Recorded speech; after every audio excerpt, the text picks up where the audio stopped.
하겠습니다. 아멘. 자리에 앉으셔서 오늘 하나님 말씀 보도록 하겠습니다. 창세기 5장 21절부터 24절. 지난주랑 같죠?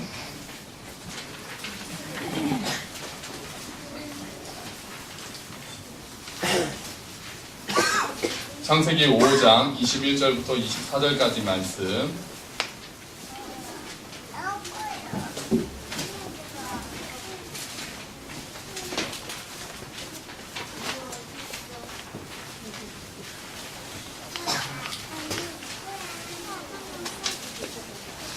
자, 좀 서로 도와주시고요. 네, 아이들도 도와주세요. 자, 우리 21절부터 24절 짧으니까 우리 한 목소리 읽겠습니다. 시작. 에녹은 65세 무드셀라를 낳았고 무드셀라를 낳은 후 300년을 하나님과 동행하며 자녀들을 낳았으며 그는 365세를 살았더라. 에녹이 하나님과 동행하더니 하나님이 그를 데려가심으로 세상에 있지 아니하였더라. 아멘. 할렐루야. 지난주랑 그다지 다르지 않게 많이들 오셨어요. 벌써 우리는 이 정도면 중형교회입니다. 개척을 이렇게 하는 사람이 어디 있겠습니까? 저희 수서원에게 다니는 목사님, 김인희 목사님께서 이 장소에서 그리고 이제 부모님들이나 가족들이 또 도와주고 또 옛날 같이 했던 사람들이 모인다고 했더니 목사님께서 뭐라고 하셨냐면은 야, 내가 달구지 타고 달릴 때 너는 세단 타고 시작하는 거야. 그러시는 거예요. 이런 장소에 또 이런 분들과 함께 예배를 할 수 있다는 그런 은혜를 누리는 목사가 과연 몇 명이나 되겠습니까? 감사합니다. 제가 하나님께 절하고 여러분한테 사실 절해야 됩니다. 감사합니다. 자, 우리 지난주 예고대로 우리 한번, 자, 우리 교회 이름, 자, 우리 아이들만 해봅시다. 자, 우리 교회 이름 뭐죠? 시작! 아니야, 다 함께 걷는 교회 아니야. 누구야? 누가 다 함께 걷는 교회? 다 사랑교회랑 헷갈리면 안 돼요. 헷갈리면 안 돼. 그래서 이게 다 사랑하며 함께 걷는 교회 이런 거 하면 안 된다니까. 자, 우리 이전 것은 지나갔으니 보라 새 것이 되었다. 자, 시작! 아니야, 너구나! 너 얘 도냐, 얘 뭐냐? 도야? 너 지난주에 네가 나도 도라 그랬나?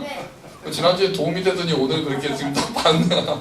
자, 다시요. 시작! 함께 걷는 교회. 자, 함께 걷는 교회 모토가 있습니다. 자, 첫 번째, 주님과 함께. 두 번째, 지체와 함께. 세 번째, 이웃과 함께. 이거 외우셔야 돼요. 다시요. 교회 이름 시작! 함께 걷는 교회. 자, 저보다 어리신 분들만.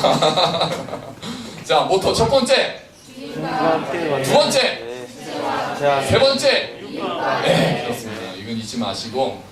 저희 교회는 비전 선언문 이런 거 안 합니다. 그냥 이것만 알고 계시면 돼요. 이게 비전이죠. 자, 근데 지난주에 에녹에 대해서 이번 주에 말씀드린다고 했어요. 그래서 오늘 에녹에 대해서 하겠습니다. 자, 에녹은 사실 성경에 별로 기록이 많지 않습니다. 에녹이 아담부터 따지면 딱 7번째 태어난 사람입니다. 희한하죠? 7은 우리 기독교에서 보통 뭐라고 그럽니까? 완전수라고 하잖아요. 밖에서 뭐라고 그러죠? 럭키 세븐. 그렇지, 럭키 세븐. 그래서 빠찡코를 돌리면 777이 나오면 대박이 터지는 거죠.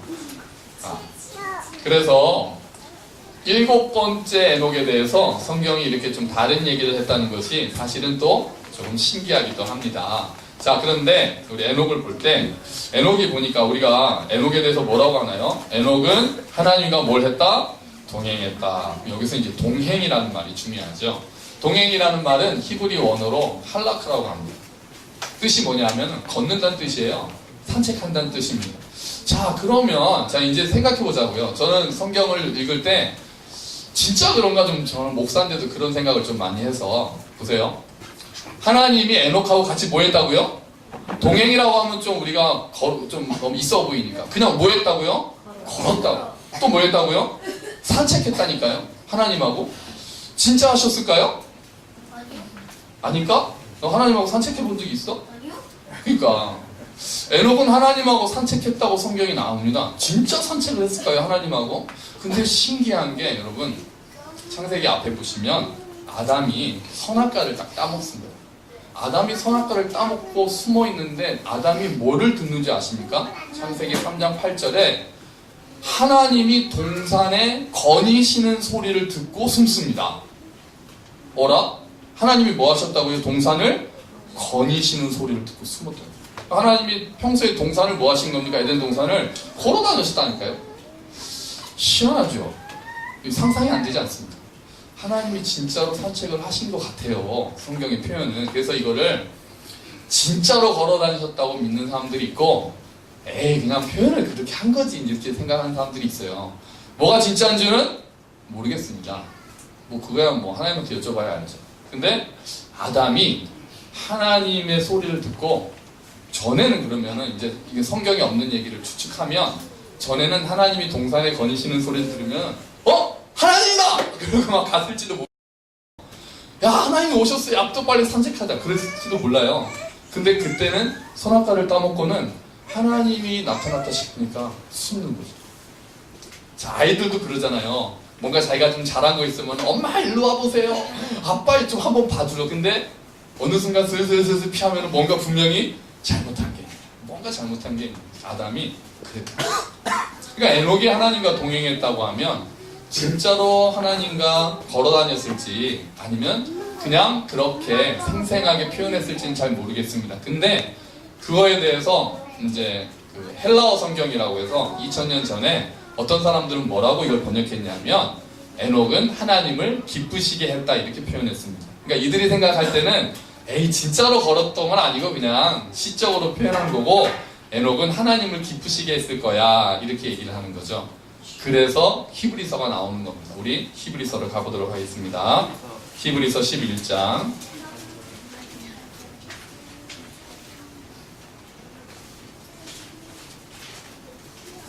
히브리서 11장 5절 6절 일단 5절만 같이 읽어볼게요.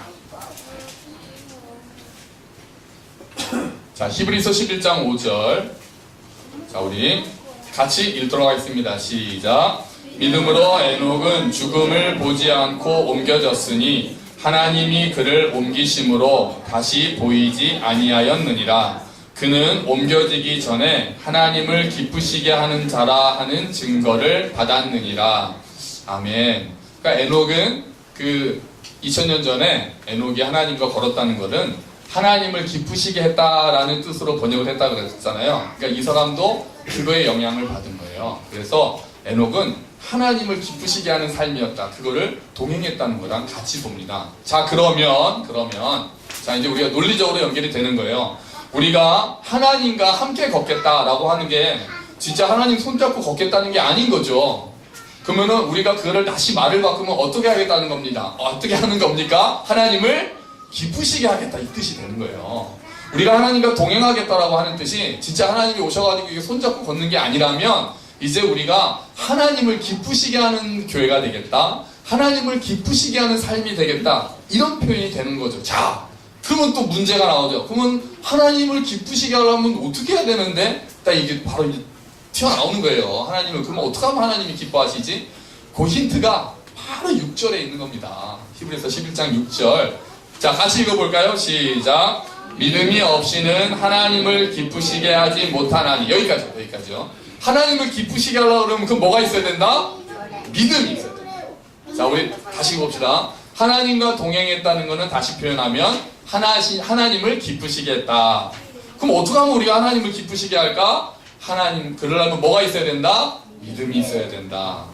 자, 여기까지 됐죠? 정리가 되셨죠? 자, 그러면 뭘 믿어야 돼요? 믿음이 있어야 된다는 거 알았는데 그럼 도대체 뭘 믿어야 돼? 그게 또 뒤에 있어요. 성경만 잘 봐도 답이 다 대부분 풀립니다. 자, 하나님께부터 읽을게요. 시작. 하나님께 나아가는 자는 반드시 그가 계신 것과 또한 그가 자기를 찾는 자들에게 상 주시는 이심을 믿어야 할지니라. 아멘. 자, 두 가지를 믿으라고 합니다. 하나님을 기쁘시게 하려면 믿음이 있어야 되는데, 특별히 오늘 본문은 두 가지를 믿으라고 합니다. 첫 번째, 뭐를 믿어라? 하나님이 뭐하다는 거? 계시다는 거. 자, 그럼 우리는 요 앞에 두 글자를 더 넣겠습니다. 하나님이 살아계시다. 할렐루야. 하나님이 살아계시다는 것을 믿어야 합니다. 자, 요즘에는 무신론이 너무 거세게 대항하고 있습니다. 그래서 뭐 니체는 신은 죽었다 그러죠. 또 리처드 도킨슨이라는 사람이 쓴 책, 그 유명한 책이 있습니다. 만들어진 신. 하나님이 인간을 만든 게 아니라 인간이 종교를 만들었다. 그래서 아주 히트를 쳤습니다. 난리가 났습니다. 한 2년 전인가요? 서울대학교에 무신론자 동아리라고 생긴 거 혹시 아시나요? 작년인가요? 작년인가 이제 생겼어요. 그러니까 이제 서울대학교나 어느 대학교나 막 이렇게 막 전도하는 사람도 있잖아요. 내비게이터나 이런 데서 막 전도하니까 그런 걸 너무 싫어해서 무신론자 동아리가 스티커를 나눠줍니다. 나는 하나님 안 믿으니까 비키세요. 건드리지 마세요라는 스티커를 나눠줘요. 그래서 막 와서 저 예수님 그럼 딱 보여주라고. 야, 이제 조직적으로. 저희 장인어른께서도 한번 말씀하셨더라고요. 각 뭐 유럽에는 무신론자들이 모이는 교회가 있대요. 그 뭐 교회라고 말하기도 이상한데, 그러니까 좀 이상해졌어요. 그러니까 무신론자들끼리 모여서 그러니까 예배를 할 수가 없죠. 뭘 해요? 모여서 막 노래도 부르고 한 사람이 나와서 대표로 얘기도 하고. 그러면서 그거를 막 지구를 넓혀간다네요. 희한하게 생겼습니다. 하나님이 안 계신다라는 게 굉장히 거세요. 거기에 대해서 우리는 아니다, 하나님이 살아계신다라고 외치는 자. 이런 시대에 2000년대 21세기가 돼서 인간이 달나라를 가고 달나라 넘어서 가고 하나님이 과학이 점점 더 발달했어도 우리는 하나님이 계신다라고 선언하는 자들입니다. 아멘. 그걸 믿어야 한다라는 거예요. 그게 전제 조건이 되는 거예요. 성경은 하나님에 대해서 설명하지 않습니다. 하나님은 이러이러하니까 너희가 제발 믿어달라고 얘기하지 않아요. 창세기 1장 1절이 뭡니까? 태초에 하나님이 천지를 창조하시니라.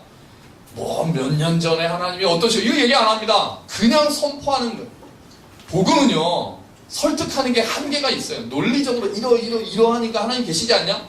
그럼 그 사람은 분명히 이러한 걸 보니까 안 계시는데? 이렇게 얘기를 한다니까요.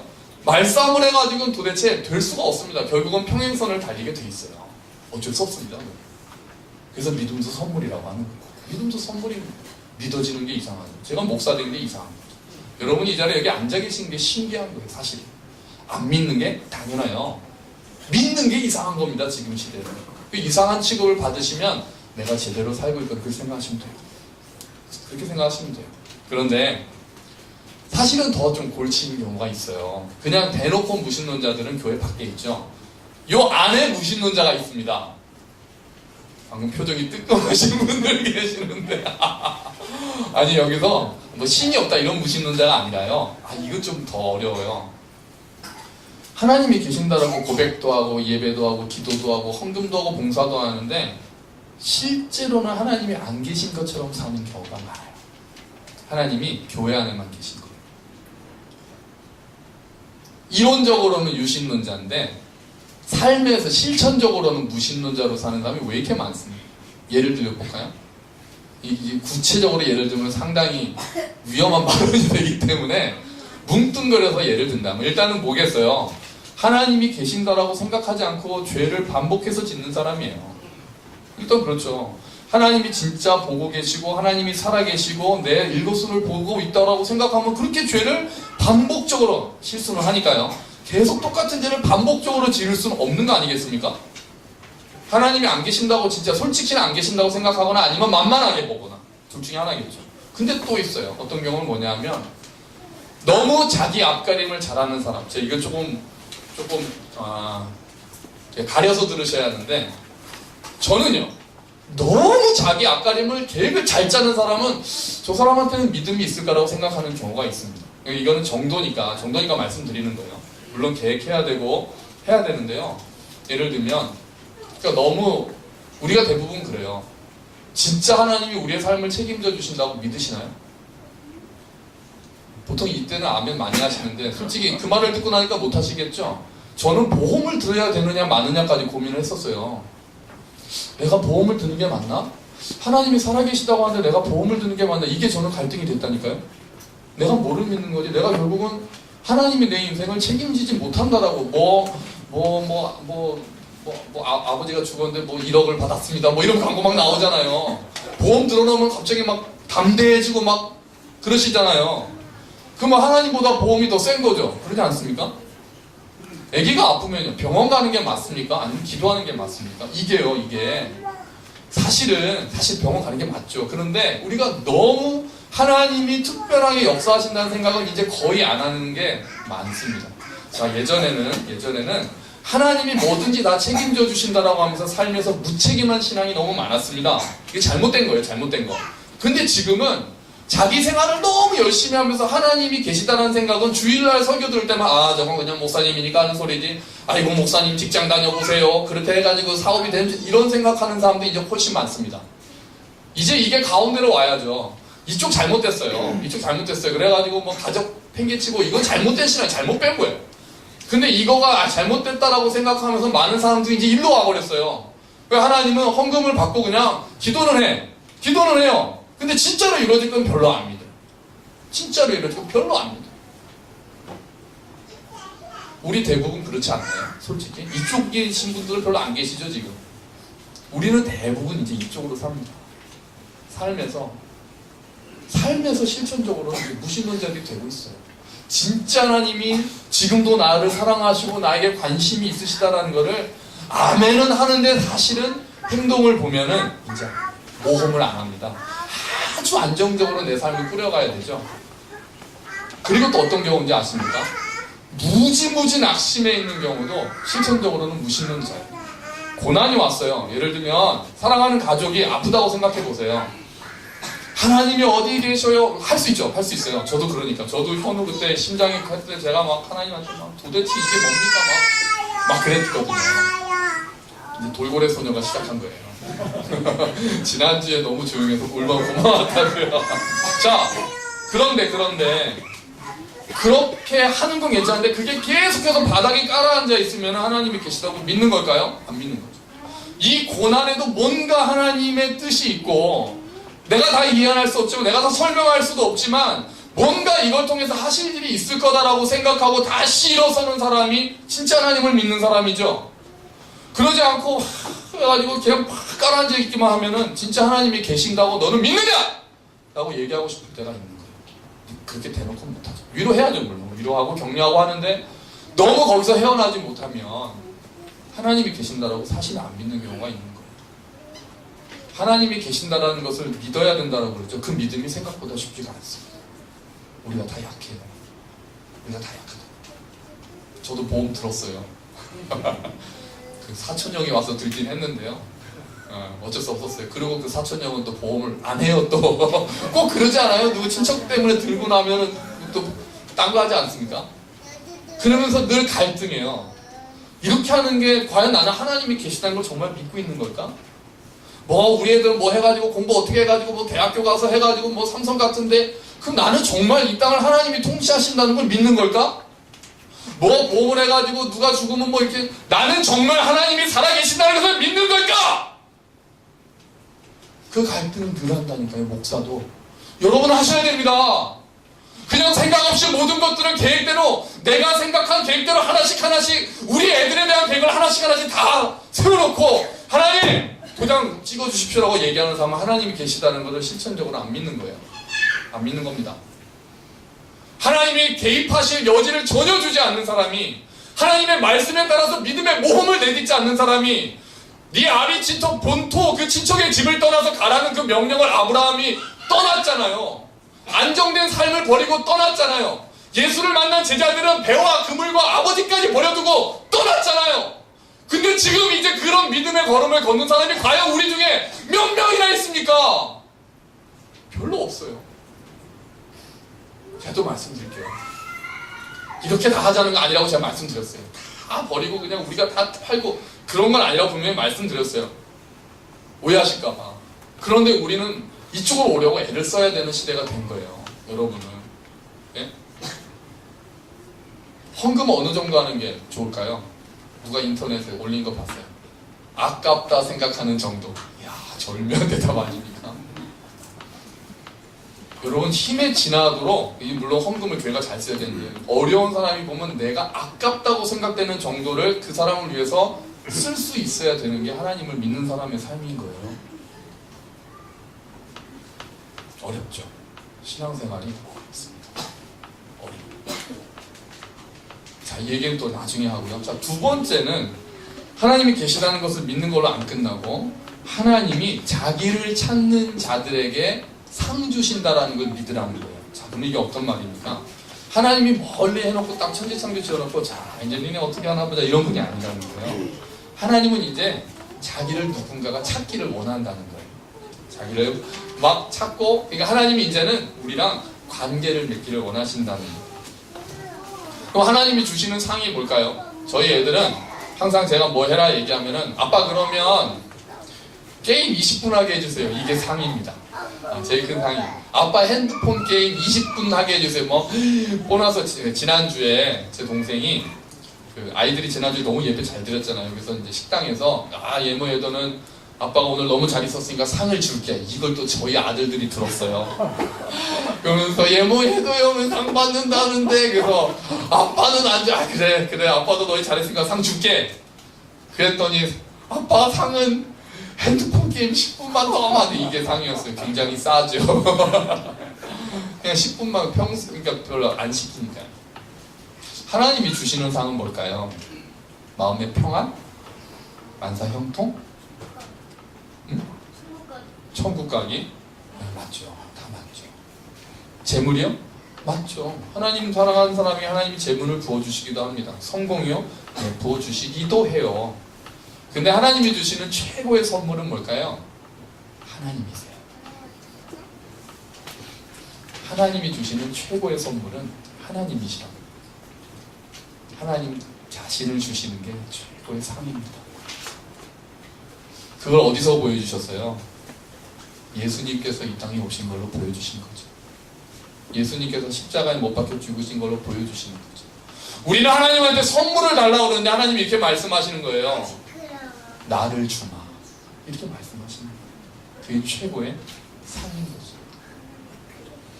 자, 그럼 하나님을 어떻게 하면 찾을까요? 계속 질문이 계속 생기는 게 맞아요. 그러면 하나님을 만나고 하나님과 교제하려면 어떻게 해야 되는 거지? 이게 많아요. 이게 많은데 저희 교회 그 형편에 따라 일단 하나씩 하려고 합니다. 지난주에 말씀드린 거 성경 암송, 이것도 중요한 포인트예요. 여러분 솔직히 성경 얼마나 보시나요? 인터넷 하는 것보다 더 많이 보십니까? 신문 보는 것보다 더 많이 보시나요? 아니죠. 저도 아니거든요. 그게 잘 안 되더라고요. 성경 암송. 그게 저희 교회가 일단 힘쓸 게 일단은 1단계예요. 1단계. 걸어가기로 했으니까. 두 가지입니다. 하나는 성경 암송을 하겠어요. 시편 23편 좀 이따 또 외울 겁니다. 제가 성경 암송하는 팁을 하나 알려드릴게요. 이 방법 쓰니까 좋았어요. 좀 이따 끝나고 다 해드릴 거예요. 그 핸드폰에 화면에 노트패드를 하나 이렇게 넓게 깔아가지고요. 성경 시편 23편을 여기다 다 넣어놨어요. 넣어놨어요. 그러니까 이게 핸드폰 화면 전체가 딱 성경 말씀이 있으니까 그래도 하루에 몇 번씩 이렇게 보게 되는 거죠. 그러면서 한 번씩 외워요. 이 좋은 방법인 것 같아서 강제로 다 시키겠습니다. 강제로. 지금 다 핸드폰 다 이거 하셔야 돼요. 자, 아침 묵상도 해야죠. 하나씩 해나가겠습니다. 그리고 예배에 참여하시는 것도 중요합니다. 자, 근데 에녹에 대해서 우리가 또 한 가지 봐야 될 게 있어요. 에녹은 신기하게도 별로 한 일이 없습니다. 그렇지 않나요? 에녹에 대해서 들어보신 적 있으세요? 희한하게도 에녹은 별로 한 게 없어요. 네? 에녹은 몇 가지로 있어서는 그 두 사람과 대비할 수 있습니다. 첫 번째, 하나님과 동행했다라는 표현이 에녹 말고 또 한 사람이 있습니다. 누굴까요? 노아예요. 노아는 어떤 일을 했습니까? 방주 어마어마하죠. 엄청난 일을 했습니다. 근데 에녹은 그런 거 없다니까요. 자, 에녹은 안 죽고 천국으로 올라가 버렸어요. 근데 성경에 그런 사람이 한 명 더 있습니다. 누굴까요? 엘리야. 엘리야도 안 죽고 바람을 타고 하늘로 올라갔거든요. 그럼 엘리야는 어떤 일을 했습니까? 엘리야, 갈멜산에 바알 제사장이랑 아세라 제사장 850대 1로 싸워가지고 불을 내려줘서 파이어 이런 어마어마한 일을 했잖아요. 그럼 에녹은요? 한 게 없어요. 에녹이 한 거 뭐 있습니까? 아들, 딸을 낳았다 밖에 없어요. 에녹이 300년 동안 하나님과 동행하면서 아들, 딸을 낳았다 밖에 없어요. 그거 여기 계신 분들 하시는 거 아닌가요? 아들, 딸 낳기. 이게 비교가 되는 거예요. 우리는 내가 뭔가 큰 일을 해야 된다고 생각하는 경우가 많아요. 예수 믿으면 큰 일을 해야지. 남자가 그래도 한번 큰 일을 해야지. 하나님은 거기에 관심이 없으세요. 그건 하나님 마음대로 하시는 거예요. 하나님이 관심 있으신 거는 나를 기뻐하느냐, 평범함 속에서 하나님을 기뻐하시게 하느냐가 중요한 거예요. 여기 계시는 대부분 제가 예언할게요. 노아나 엘리야처럼 사실 분 별로 안 계세요. 대부분 에녹처럼 사실 겁니다. 그죠? 여기 아버님 어머님들 오랜 세월 돌아보셨을 때 물론 굴곡이 있고 눈물이 있고 파란만장하셨지만 엘리야처럼 뭐 파이어 막 노아처럼 방주지어서 막 전 세계를 구원하고 이런 거 안 하셨잖아요. 하지만 우리가 그 어른들을 존경해야 할 것은 평범함 가운데서 하나님과 동행하시려고 애쓴 그 삶이 존중받아 마땅한 거예요. 우리도 마찬가지입니다. 우리가 에녹처럼 쓰임받는, 아니 노아나 엘리야처럼 뭔가 거대한 일을 그렇게 쓰임받는 게 중요한 게 아니에요. 우리 아이들한테 그렇게 가르치셔야 돼요. 너는 하나님을 위해서 위대한 일을 할 수 있죠. 근데 그게 중요한 거지만 제일 중요한 건 아닌 거예요. 그 자리에서, 네가 처해 있는 자리에서 하나님과 동행하는 삶을 살거라. 하나님의 관심은 사역이 아니라 관계예요. 네가 일을 얼마나 했느냐가 아니라 네가 나와 함께 있기를 기뻐하느냐, 너 나랑 같이 산책할래? 하나님이 관심 있는 건 이겁니다. 그런 사람들 중에서 하나님이 야, 너 이것도 좀 해줄래? 네가 나 대신 일 한번 멋지게 해볼래? 이렇게 할 수도 있죠. 근데 이건 2차적인 거예요. 첫 번째는 하나님과 동행하는 삶인 거예요. 평범한 삶일 수 있지만 그 안에서 하나님과 동행하는, 하나님이 계시다는 걸 믿는 거예요. 하나님과 동행한다는 게 그런 거라니까요. 하나님이 계시다는 걸 정말 믿는 거예요. 때로는 막 안 계신가 고민도 해요. 근데 어떨 때는 야, 정말 계시는구나 다시 또 생각합니다. 어떨 때는 이거 하는 게 맞나? 하나님 정말 이게 맞습니까? 이렇게 하면 정말 하나님 은혜 베풀어 주시나요? 막 하나님하고 씨름도 해요. 근데 어떨 때는 가끔 한번 용기를 내서 해보기도 해요. 그때 그 일이 또 돼요. 야, 진짜 하나님 살아 계시는군요. 감사합니다. 어떨 땐 막 낙심도 해요. 근데 또 말씀을 보면서 그래도 하나님의 계획이 있겠지. 하나님 이걸 통해서 합력해서 선을 이루실 줄을 내가 믿습니다. 그리고 다시 한번 힘을 내요. 이게 하나님과 동행하는 겁니다. 이게 하나님을 기쁘시게 하는 거예요. 이게 하나님과 교제하는 삶입니다. 여러분, 저는 여기 계신 모든 분들이 그렇게 하나님과 동행하는 삶을 사시기를 축원합니다. 우리의 삶의 모습이 어떤지는 두 번째로 치고, 내가 처해 있는 그곳에서 하나님이 나에게 맡겨주신 사람들, 맡겨주신 일들, 그리고 하나님이 나에게 만나게 하신 사람들, 그리고 지금 나에게 주신 그 시간을 써서 하나님을 사랑하고 이웃을 사랑하는 삶을 사는 것, 그것이 하나님을 기쁘시게 하는 삶입니다. 우리가 에녹처럼 평범할 수 있지만 아들, 딸 낳고 하나님과 동행하면서 서로 격려해주면서 그렇게 살아가셔서 하나님의 큰 기쁨이 되시기를 주의 이름으로 축원합니다. 아멘. 잠깐 우리 같이 기도합시다. 하나님, 제가 제 삶 가운데 하나님과 동행하기를 원합니다. 하나님, 제가 말씀 보는 것도 게을리했고 하나님 기도하는 것도 잘 못할 때가 많았습니다. 또 때로는 제가 하나님이 계시다고 하면서도 사실은 믿음이 없는 사람들처럼 살 때가 참 많았습니다. 주님, 죄송합니다. 하나님, 제가 가운데 이제 믿음 가운데 살기를 원합니다. 주님, 은혜를 베풀어 주시옵소서. 우리 함께 기도하면서 나가겠습니다. 아버지 하나님, 말씀을 허락하셔서 감사합니다. 주님의 에녹의 삶을 보면서 하나님께서 우리에게 원하시는 것은 가장 먼저 하나님과 동행하는 삶임을 다시 한번 생각합니다. 노아처럼 쓰임받을 때도 있겠고 엘리야처럼 쓰임받을 수도 있겠지만 하나님, 에녹처럼 사는 사람이 훨씬 더 많겠지요. 우리의 대부분은 그렇게 평범하게 살 것입니다. 하지만 주님, 하나님께서 기뻐하시는 삶은 그 자리에서 하나님께 감사하고 그 자리에 하나님께서 살아계심을 믿는 그런 삶임을 이제 압니다. 하나님 정말 이 손 꼭 잡고 가기를 원합니다. 낙심할 때도 하나님이 계시다는 것을 믿고 하나님께서 상 주시는 그 하나님과의 교제를 상으로 주신다는 것을 믿고 날마다 하나님께 나아가는 우리가 되도록 주님 도와주십시오. 우리의 삶 하나하나 가운데 주의 은혜가 충만히 임하기를 원합니다. 하나님, 우리 모든 성도들 가운데 하나님의 크신 은혜가 임해서 그 걸음걸음마다, 그 눈물 자욱자욱마다, 그 결단의 순간순간마다 하나님께서 지혜를 주시고 분별할 수 있는 힘을 주시고 하나님의 뜻에 합당한 삶을 살 수 있도록 주여 도와주시옵소서. 주님, 감사합니다. 감사합니다. 하나님 하나님 아버지 감사합니다. 주님 말씀을 통해서 우리의 삶의 등불이 되어주셔서 고맙습니다. 하나님, 우리가 노아처럼 엘리야처럼 살 수는 없다 하더라도 에녹과 같이 하나님을 기쁘시게 하면서 정말 하나님이 계시다는 것을 믿으면서 경험하면서 용기를 내면서 낙심하지 않고 일어서면서 그렇게 하나님과 동행하는 삶을 사는 우리가 되도록 주님 은혜를 베풀어 주시옵소서. 감사합니다. 이 모든 말씀 예수님 이름으로 기도합니다. 아멘. 우리 다 함께 일어서셔서 여러분 알아듣